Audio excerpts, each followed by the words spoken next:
Shalom. Apa kabarnya hari ini? Luar biasa karena kita punya Tuhan yang luar biasa. Mari kita buka saja langsung Kisah Para Rasul pasal yang pertama ayat yang ke-6 sampai ayat yang ke-11. Kisah Rasul 1 ayat 6 sampai ayat yang ke-11 firman Tuhan berkata, baca bersama 1, 2, 3. Maka bertanyalah mereka yang berkumpul di situ, Tuhan, maukah engkau pada masa ini memulihkan kerajaan bagi Israel? Ayat yang berikutnya di sana dikatakan, jawabnya, engkau tidak perlu mengetahui masa dan waktu yang ditetapkan Bapa sendiri menurut kuasanya.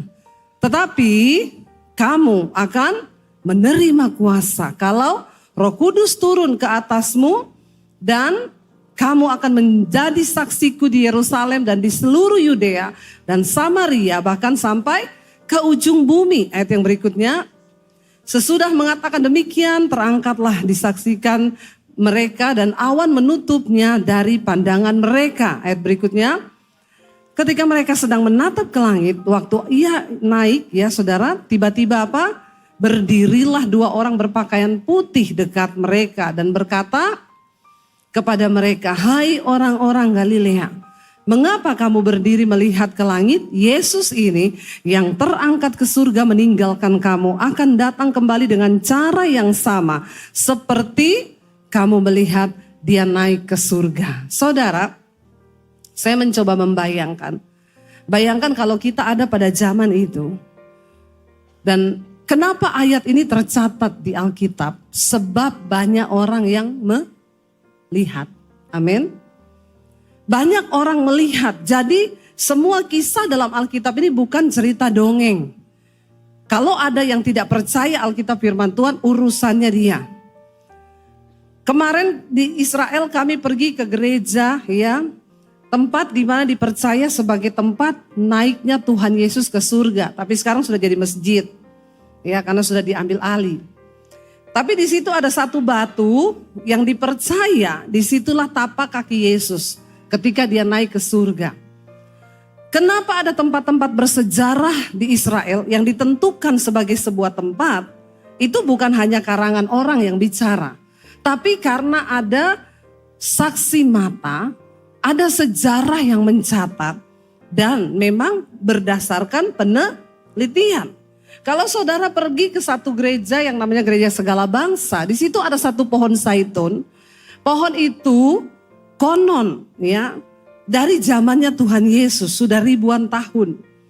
Akarnya besar sekali, tapi ranting-rantingnya itu memang kecil-kecil, tidak sebesar batangnya.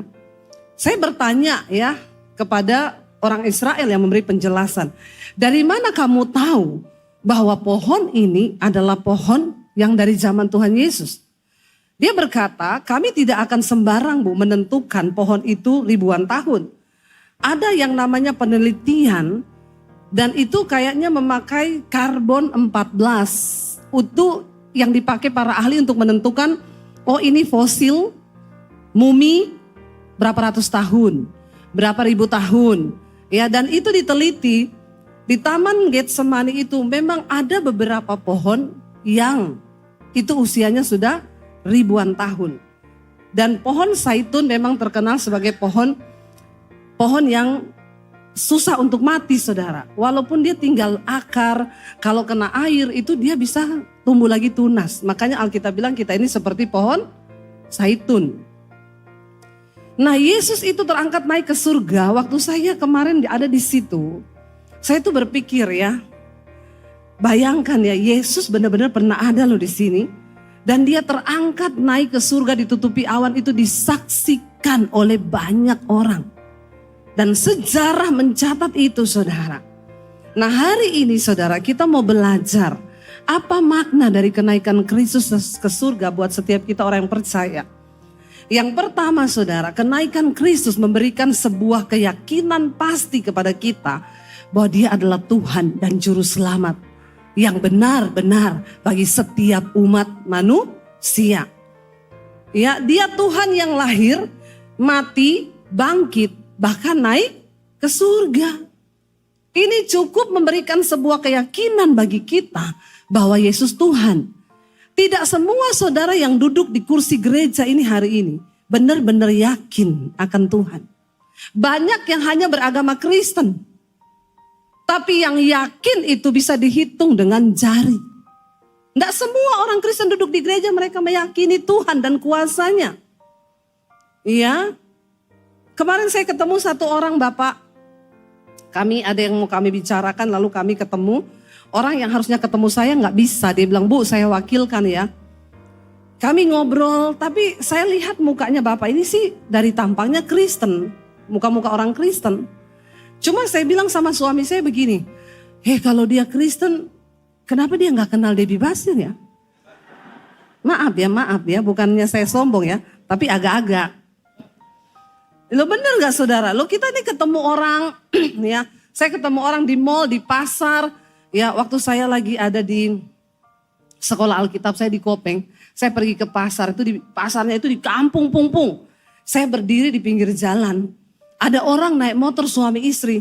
Lewati saya terus gini, persis banget sama Bu Debbie ya. Saya ketawa saudara. Mereka ngeliatin terus persis lo ya. Ya, berarti kan dia tahu toh. Jadi agak heran ya, kemarin lagi makan di restoran ada ibu-ibu pakai jilbab. Ibu salaman, oh ibu kenal saya ya? Iya, kan sering muncul di TikTok. Ya terus saya tanya, enggak mau foto? Enggak Bu, enggak mau foto dia. Padahal saya yang mau foto loh sama dia ya. Tapi ini mukanya Kristen, kok enggak kenal saya? Penasaran saya tanya sama dia. Pak, Bapak Kristen? Dia jawab, dulu sebelum menikah. Saya ini dulu pelayanan Bu, guru sekolah minggu. Saya tuh dulu ngantar-ngantar orang-orang yang mau doa puasa di gereja. Saya jemputi orang-orang tua untuk ikut ibadah. Oh terus sekarang sejak saya menikah, saya gak Kristen lagi. Saya ikut agama istri. Terus saya tuh mau sedih, mau marah tapi gak jadi. Karena saya tahu, saya bilang, oh Bapak ini dulu beragama Kristen. Tapi tidak punya keyakinan kalau Yesus Tuhan dan Juru Selamat. Saudara mengerti maksud saya? Banyak orang duduk di gereja, agamanya Kristen. Tapi belum tentu dia punya keyakinan bahwa Yesus Tuhan dan Juru Selamat. Makanya kalau saya dengar orang pindah agama karena jodoh, karena pekerjaan. Saya sih santai aja, dia orang Kristen yang belum mengalami Tuhan Yesus. Nggak usah bingung, ya banyak yang begitu. Tapi yang penting pastikan di hari ini tidak ada yang begitu. Lihat kanan kirimu tanya, kau yakin enggak? Kalau enggak yakin suruh keluar. Salah server dia. Kalau Anda percaya kepada Allah, Alkitab berkata, siapa yang berpaling kepada Tuhan, engkau harus percaya bahwa Tuhan itu ada. Dan Tuhan akan memberi upah kepada orang-orang yang sungguh-sungguh percaya dan mengimani dia. Tidak ada perkara yang mustahil. Amin saudara. Alami Tuhan. Yakinkan dirimu, aku tuh percaya. Ini penting saudara. Kita ngapain jalan sama orang yang tidak pasti, benar nggak? Kita berbisnis sama orang. Jadi gimana? Nanti kita kalau jalan bisnis jadi. Lah pembagian keuntungannya gimana? Ya belum pasti ya. Ya mohlah aku, bener enggak? Ngapain kita jalan sama orang kayak begitu? Kita nanti ketemunya kapan? Ya kalau jadi minggu depan. Minggu depan kenapa gak jadi? Nanti minggu depan lagi. Saudara mau bisnis sama orang yang gak pasti begini? Gak mau lah. Anak-anak muda, kau kalau pacaran sama yang pasti-pasti aja, amin? Kalau yang gak pasti gak usah. Ya, apalagi gantung, sukanya PHP. Jangan berani, jangan pacaran sama orang kayak begitu. Buang waktu, buang tenaga, buang uang, buang pulsa. Ya, cari yang pasti-pasti aja. Karena memang manusia itu membutuhkan kepastian. Ya udah jalan bareng, kita nikahnya kapan ya?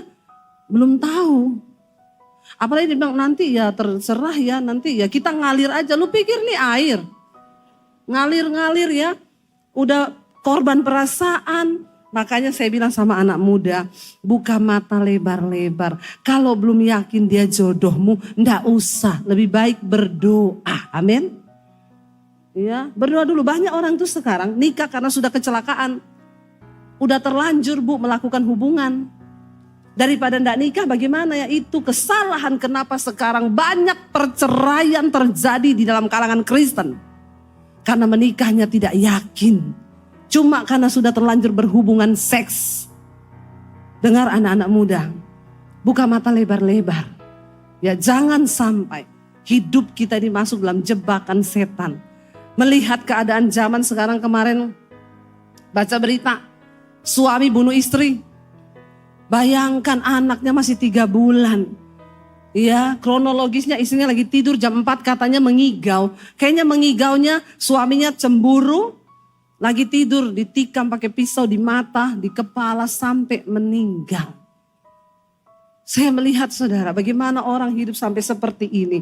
Ya, makanya penting sebelum menikah. Kenali dulu calon pasanganmu. Heran ya, mau urusin diminta surat keterangan waras. Kenapa menikah gak minta surat keterangan waras?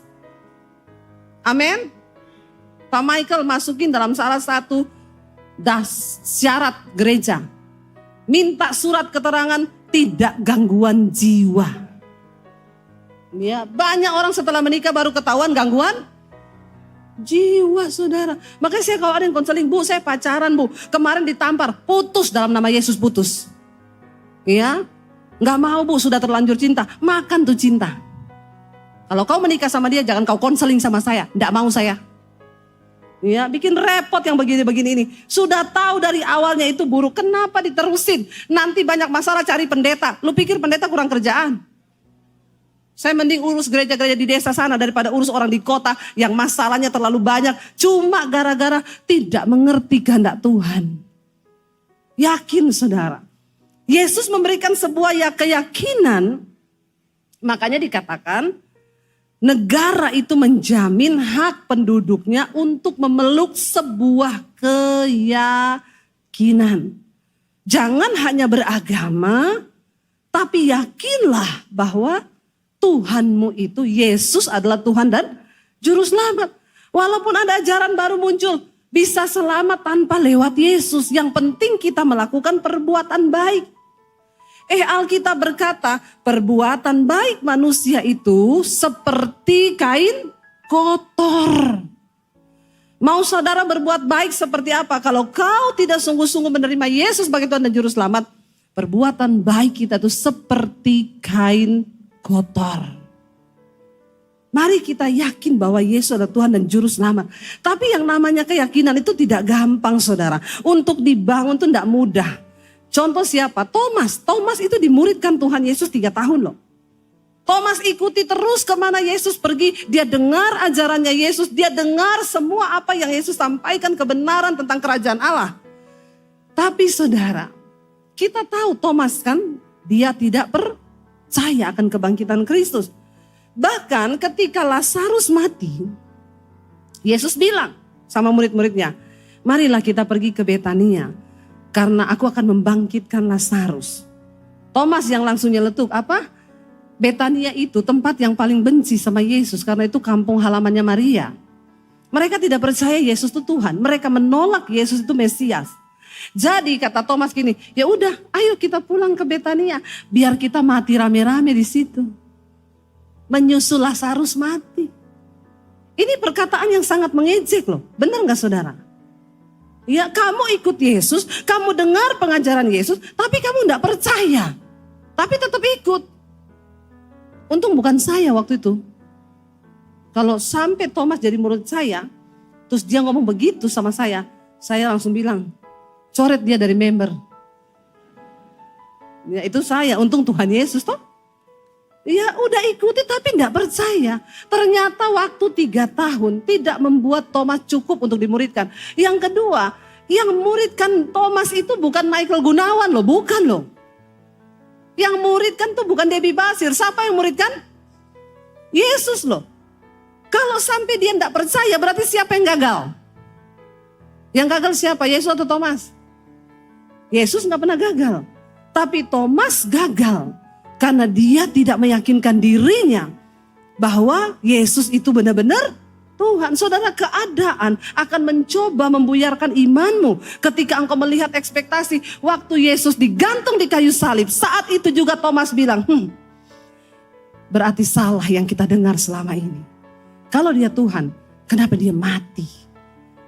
Ternyata waktu 3 tahun tidak membuat Thomas cukup mengerti akan perkataan-perkataan ilahi yang disampaikan oleh Tuhan Yesus. Makanya sebagian murid masih bertanya, kapan engkau pulihkan Israel? Karena mereka merasa Yesus datang akan menjadi raja atas Israel. Lalu mereka semua menjadi anggota dewan. Dapat tunjangan banyak, lumayan toh. Mereka kecewa, saudara. Hari-hari ini banyak hal yang dapat membuat iman kita, saudara, gugur. Tapi saya berdoa, dengan peristiwa kenaikan, kita bersyukur di kalender pun tulisannya, kenaikan apa? Yesus Kristus ke surga. Kenaikan Tuhan Yesus Kristus ke surga. Ya, itu membawa yang pertama keyakinan. Yang kedua, saudara, kenaikan Yesus ke surga membawa sebuah janji, saudara. Dia bilang nanti kalau Roh Kudus turun ke atasmu, maka engkau akan menerima kuasa. Untuk apa? Menjadi anak Allah. Saudara, Yesus berkata, lebih baik kalau aku pergi. Karena kalau aku tidak pergi, Roh Kudus itu nggak datang. Roh Kudus adalah roh penolong. Roh Allah sendiri yang akan memberikan kita kuasa untuk mampu menjalani hidup bersama dengan Tuhan. Waktu Roh Kudus dicurahkan, apa yang akan terjadi, saudara? Ya, kita lihat di sana Roma pasal yang ke-8, ayat yang ke-10 sampai ayat yang ke-11. Roma pasal 8 ayat 10 sampai ayat 11 berkata begini, baca 1, 2, 3. Tetapi jika Kristus ada di dalam kamu, maka tubuh memang mati karena dosa. Tetapi roh adalah kehidupan oleh karena kebenaran.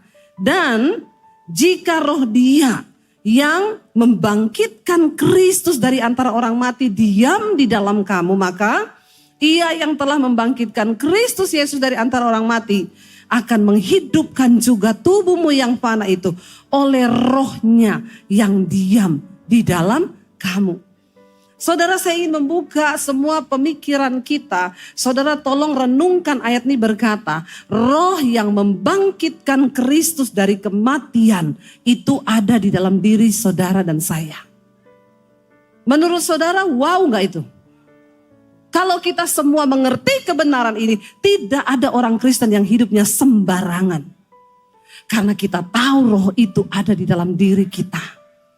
Tidak ada satupun dari kita yang berkata, saya gak bisa lepas rokok, Bu. Saya sudah coba berkali-kali tapi tidak bisa. Waktu engkau dengan kekuatanmu sendiri mencoba itu, tidak akan pernah mampu. Tapi ketika engkau libatkan Roh Kudus, Alkitab berkata Roh Kudus itu roh penolong. Yang akan menginsyafkan kita dari dosa, kebenaran, dan penghakiman. Waktu kita punya Roh Kudus tegur kita waktu kita buat dosa. Saudara, orang yang hidup dalam kekudusan bukan berarti dia gak pernah buat dosa. Tapi orang yang hidup dalam kekudusan selalu akan ada kesadaran. Karena Roh Kudus akan mengingatkan dia. Tidak mungkin orang yang hidup dipenuhi Roh Kudus sampai bisa membunuh. Kenapa, saudara? Yesus berkata begini. Kalau engkau membenci saudaramu, engkau adalah seorang pembunuh manusia. Karena pembunuhan itu berasal dari rasa benci. Tidak mungkin orang bisa bunuh kalau tidak ada rasa benci dalam hatinya. Makanya hari ini dengar baik. Kalau kau musuhan dengan mertuamu, engkau seorang pembunuh manusia. Kalau engkau bermusuhan dengan orang tuamu, engkau seorang pembunuh manusia. Kalau engkau bermusuhan dengan iparmu, kau pembunuh manusia. Mari kita berdoa supaya Roh Kudus yang mengendalikan hidup kita, saudara. Iya, saya kalau lagi tidak enak sama suami, saya mau khotbah nih, tiba-tiba Roh Kudus ngomong, tadi kamu tuh tidak enak loh sama suamimu. Saya WA suami saya, kalau lagi nggak bersamaan saya, aku minta maaf ya, ini aku mau khotbah loh. Roh Kudus ingetin, tadi saya sempat tidak enak sama kamu. Walaupun kadang dia balas, cuma gitu juga, biasa aja, keles. Lo buat dia itu biasa, tapi kan Roh Kudus yang menegur kita tuh, saudara. Orang yang hidupnya dipenuhi dengan Roh Kudus, engkau gak mungkin bisa nyenyak tidur malam kalau engkau berantem suami istri. Dengar baik. Ada di sini yang berantem suami istri 3 hari 3 malam gak omongan? Jangan angkat tangan, saya baptis ulang di Lapindo. Ya, Lapindo kalau nggak bisa juga di Laut Mati. Saudara loh, ayo ini kekristenan loh. Ini hal yang penting bagi kita. Karena tidak semua orang Kristen bisa masuk surga. Mau sehebat apapun pelayananmu, mau khotbah hebat, mau turun naik neraka 10 kali. Kalau kau benci dengan orang tuamu, keluargamu, mertuamu, engkau tidak layak masuk dalam kerajaan surga. Bilang amin yang kenceng. Ini firman Tuhan. Kalau dalam perkara kecil saja kita tidak lulus. Tidak ada apa-apanya ujian kita ini cuma dengan kepahitan, pengampunan. Itu masalah yang sangat kecil. Dibandingkan dengan ujian-ujian iman yang akan kita alami nanti saudara. Ini serius saya ingatin saudara. Jangan kau punya kepahitan loh ya. Itu benih pembunuhan. Kenapa orang bisa dirasuki iblis ambil pisau bunuh istrinya? Karena di sini dia sudah ditawan di dalam kebencian dan tidak bisa mengampuni, dendam. Ya, bahkan ketika sudah mati baru nangis. Kenapa aku melakukan hal ini? Dia tidak sadar, dia dirasuk oleh iblis. Makanya suami istri penting ya. Penting sekali kita minta Roh Kudus pimpin hidup kita. Jangankan saya sama suami saya sering ribut. Tapi kami ribut itu tidak berbuat dosa. Apa yang artinya Yesus bilang gak buat dosa saudara? Kalau kamu ribut pertama, jangan saling maki-maki. Ya. Kalau kamu keluar kata-kata makian, itu kamu sudah berbuat dosa. Yang kedua, jangan biarkan amarahmu itu padam sampai matahari terbenam. Ya, ada yang berantem tunggu dulu ya. Ini matahari sudah sampai mana ya? Masih lama. Jadi masih marah dulu lah, tunggu sampai dia terbenam. Ya, masih untung gak dicabut nyawanya ya sampai matahari terbenam. Ngeri loh saudara. Ya, saya gak berani tidur kalau saya jengkel sama suami saya. Saya takut tidur. Mimpi dicekik kuntilanak. Tidak bisa napas mati. Masuk neraka loh. Sia-sia pelayanan kita. Sia-sia semua yang kita lakukan. Karena itu Yesus berkata, kalau kau datang menghampiri rumah Tuhan, engkau mau kasih persembahan buat Tuhan. Entah itu persembahan nyanyian, pujian atau uang. Ingatlah dahulu apa yang ada di hatimu. Kalau kau marah sama istrimu, kau marah sama iparmu, kau marah sama mertuamu, tinggalkan itu persembahanmu. Jangan kau nyanyi dulu, karena sia-sia ibadahmu. Apa gunanya Roh Kudus? Roh Kudus akan mengingatkan kita saudara. Roh Kudus yang menuntun kita. Roh Kudus adalah Roh Allah. Dia bisa merasakan apa yang ada di hati Allah. Dan itu akan diberitahukan kepada saudara dan saya. Kalau engkau punya Roh Kudus, gak mungkin lah engkau masih bisa tenang hidup terikat dengan rokok, minuman keras, perselingkuhan, kenajisan, homoseksual, lesbian. Saya lihat masih banyak orang homo yang betah duduk di gereja. Pulang dan pergi tidak pernah ada perubahan. Karena dia berkata, saya sudah dilahirkan dari dulu memang begini tulang lunak. Bertobat ya. Tuhan gak pernah cipta tulang lunak. Yang Tuhan cipta laki-laki dan perempuan, ya. Jangan kau berkedok di balik takdir. Alkitab berkata dari Tuhan semua yang terbaik. Pemberian yang terbaik itu datang dari Allah. Kalau ada yang melenceng itu karena setan. Saya layani ke orang homo. Ya, Bu, saya homo, Bu. Saya dengar khotbah Ibu. Saya nggak mau masuk neraka, Bu. Bu, saya mau bertobat, Bu. Bagaimana saya memulainya? Berdiri depan cermin. Namamu siapa? Bambang. Nama Bambang, ya. Kok bisa loh tulang lunak? Perkatakan di depan cermin, bilang, Bambang, engkau diciptakan sebagai seorang laki-laki. Roh homo, banci, tulang lunak keluar dalam nama Yesus. Tengking dirimu sendiri. Dia mengalami kelepasan loh. Satu saat dia telepon saya, Bu, saya sudah lakukan itu. Tapi kenapa ya setiap kali saya lakukan tuh saya pengen muntah. Bagus, terusin. Itu namanya setannya mau keluar dari badanmu karena dia tahu kau sudah tidak sejahtera. Ya, siapa yang bisa usir maling dari rumah kita? Ya kita lah. Amin. Ya. Kita yang bisa mengusir setan dari rumah kita sendiri. Saya bilang saya hanya hamba Tuhan. Kalau orangnya berjaga-jaga, ya maka setan tuh pergi, dia udah gak diterima di sini. Saudara, engkau yang terikat dengan rokok, tengking dirimu dalam nama Yesus. Rokok keluar dari tubuhku dalam nama Yesus. Roh rokok, perkatakan. Apa yang mengikat hidup kita hari ini? Engkau harus mulai mempersiapkan diri untuk menyambut kedatangan Tuhan kali yang kedua. Tidak main-main, hanya orang yang hidup kudus. Ya. Dan akhirnya dia dilepaskan, saudara. Dia muntah-muntah sendiri. Tidak apa-apa, saya bilang terus, tengking, terus. Ya, terakhir dia WA, Bu, puji Tuhan. Saya sudah menikah. Saya bilang, oh iya, sama siapa? Cewek atau cowok? Saya takut, menikah ini sih, menikah tapi kan ada ya.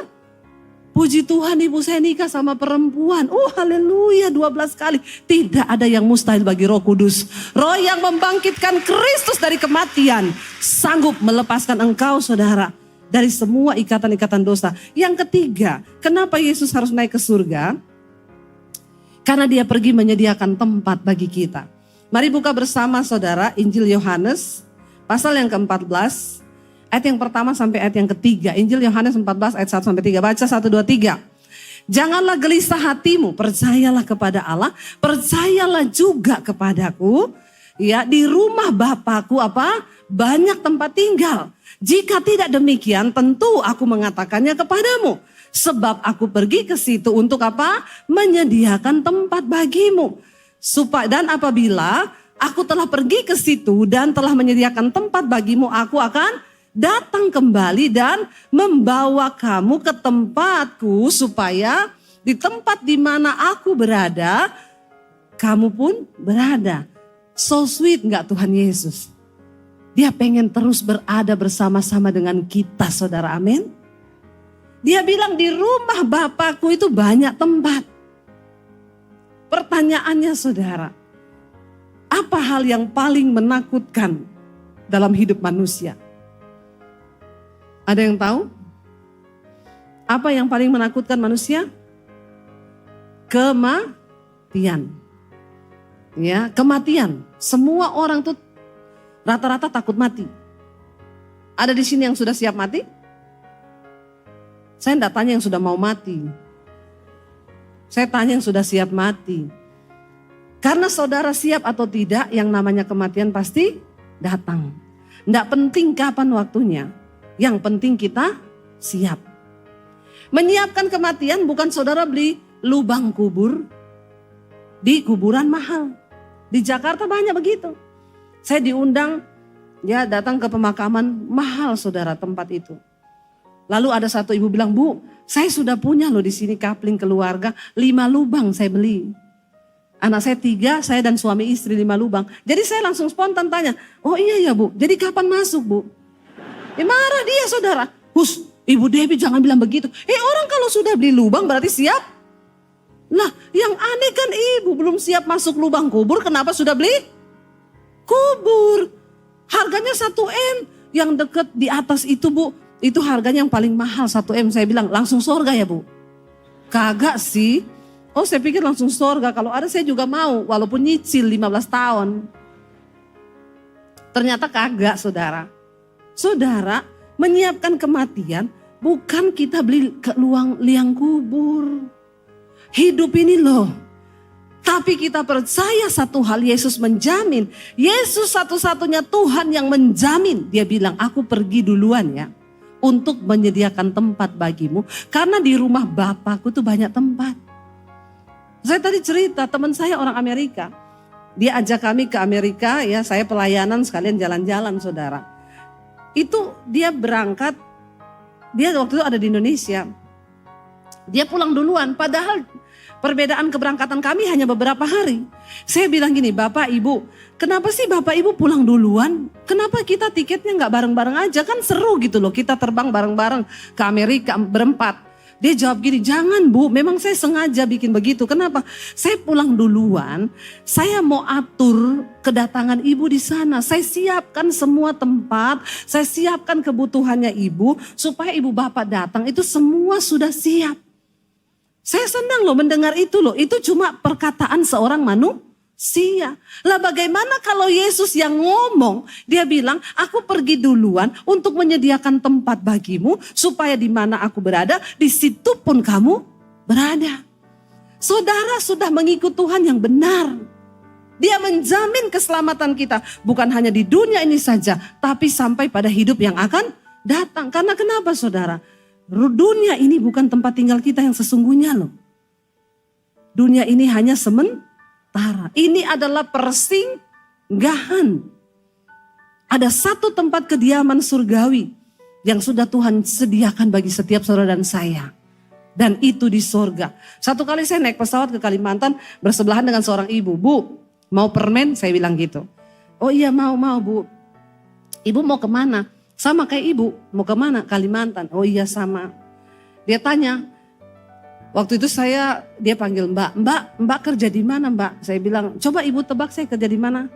Kayaknya mbaknya sekretaris ya. Dalam hati saya, ini ibu ngejek sih. Ngejek ya. Body saya begini dibilang sekretaris saudara. Sekretaris itu kan identik sama yang langsing ya. Rambutnya panjang, cantik, manis begitu ya. Kayak saya dibilang sekretaris. Ya, tapi nggak apa-apa lah, saya bangga ya begini ya. Jangan kurus-kurus saudara ya. Kayak gembala saudara Pak Michael nih. Maaf ya, maaf. Menurut saudara lebih ganteng kurus atau yang dulu?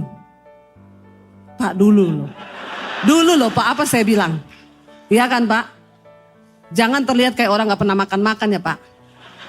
Kita mau sehat oke Pak, tapi jangan kekurusan.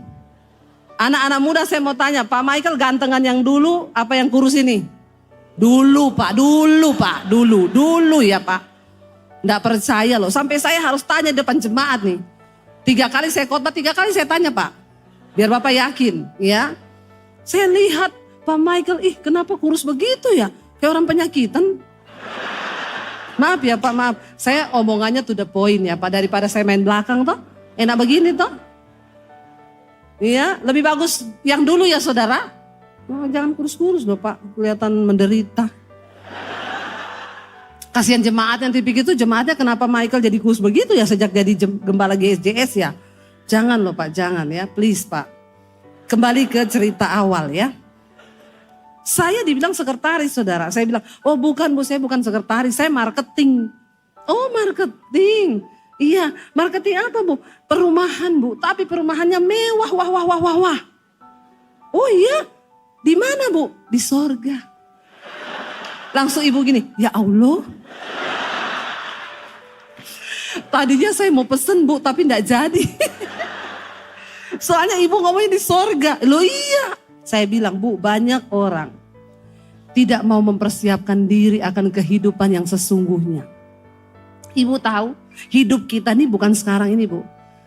Kayak begini Bu, kita naik pesawat. Saya bilang, kalau sesuatu terjadi dengan pesawat ini, lalu kita mati, ibu yakin gak masuk surga? Dia bilang gini, ya Allah, jangan tanya begitu ya Bu, amit-amit.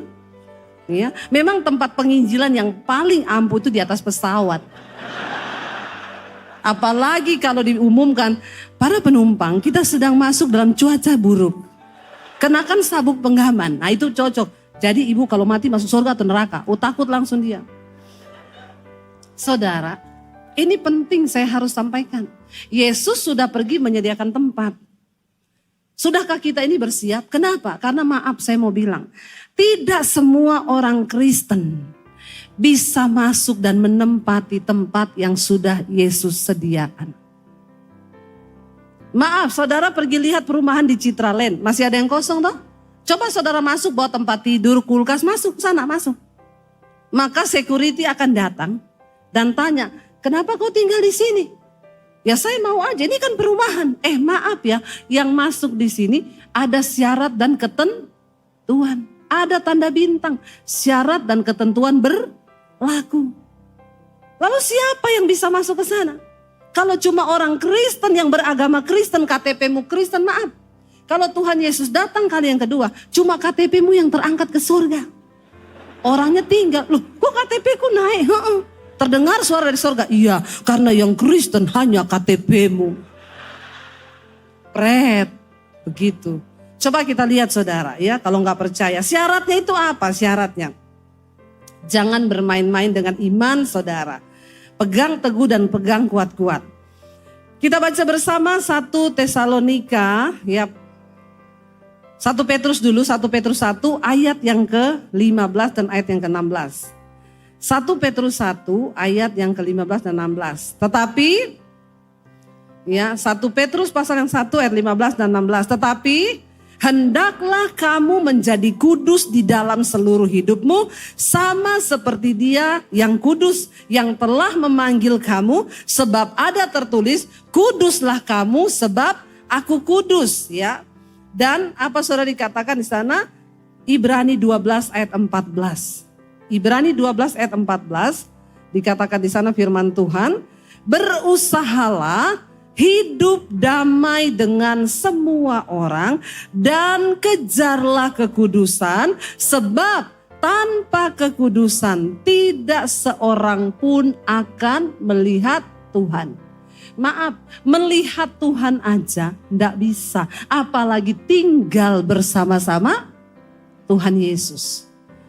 Jadi saudara pastikan hidup kita hari-hari ini di dalam kekudusan, buang semua dosa yang menghalangi kita supaya kita memenuhi syarat dan ketentuan Tuhan untuk bersama-sama dengan Tuhan di sorga. Saya undang para imam musik maju ke depan. Saudara, kita tidak tahu kita matinya kapan. Yang muda jangan melirik sama yang rambut putih, terus kau bilang dalam hatimu kayaknya dia duluan. Tua bukan syarat untuk mati. Sakit juga bukan syarat untuk mati. Ada orang sehat-sehat mati. Ada yang sakit setengah mati tapi tidak mati. Mari kita mau berkata hari ini, Tuhan, biar Roh Kudus-Mu memampukan aku hari ini. Biar Roh Kudus-Mu melepaskan aku dari segala ikatan dosa. Kenaikan-Mu itu memberikan jaminan bagi kami. Engkau menyediakan tempat bagi kami di surga. Tapi kami mau memenuhi syarat firman Tuhan untuk kami boleh masuk.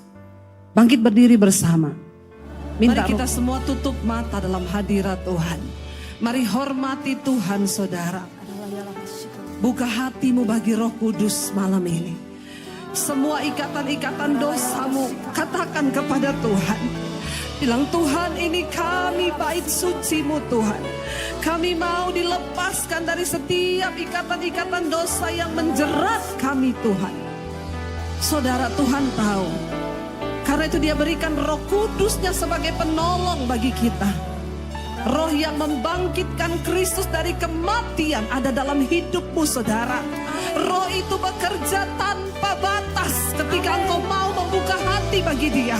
Katakan, Roh Kudus, lepaskan aku dari kepahitan, lepaskan aku dari kenajisan, lepaskan aku dari keterikatan film porno, lepaskan aku dari segala dosa Tuhan. Agar aku tidak menyia-nyiakan kematian, kebangkitan dan kenaikan-Mu ke sorga. Persiapkan umat-Mu, gereja-Mu di akhir zaman. Kami sedang menanti kedatangan Tuhan kali yang kedua. Dan Yesus berkata, malaikat itu berkata, seperti engkau lihat Dia terangkat ke sorga, demikian engkau akan melihat Dia datang kembali untuk menjemput umat yang kudus. Mari saudara minta kekudusan Tuhan. Minta Roh Kudus turut bekerja dalam hidup kita. Amin. Sekali lagi dengan iman angkat tanganmu, katakan di hadapan Tuhan, tiada yang mustahil.